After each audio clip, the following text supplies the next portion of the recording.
Super Bowl 58 set for Sunday in Las Vegas. You can see it live right here on CBS and WLTX. Pre-game coverage starts at high noon here, and then kickoff around 6:30 up there in Vegas. And for the second year in a row, former SC State standout Javon Hargrave will be working the game. Hargrave was a two-time MEAC Defensive Player of the Year during his time in Orangeburg. He's been in the NFL for 8 seasons. A year ago, he played in his first Super Bowl with the Eagles, who lost that hard-fought game to the Chiefs. As fate would have it, he signed with the Niners in the offseason, and now for the second consecutive February, Javon will be competing on one of the biggest stages in all of sports. His former coach at SC State hopes Javon can be the next Bulldog to hoist the Lombardi Trophy.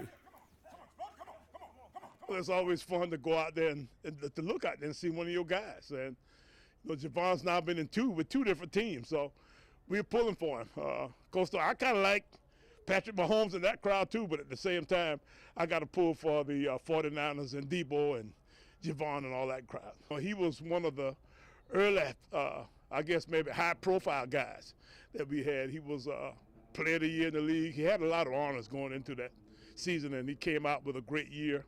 And, you know, we thought he was a no-doubter. He's still showing that he is a no-doubter. He's one of the best players I've ever had.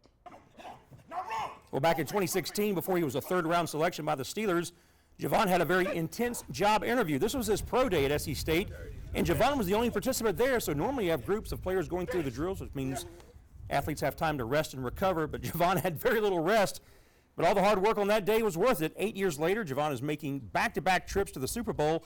And, of course, again, he first came on the radar of NFL scouts during his time at SC State, where the likes of Donnie Shell, Harry Carson, and Charlie Brown are all Super Bowl champions, and perhaps Javon would be the next.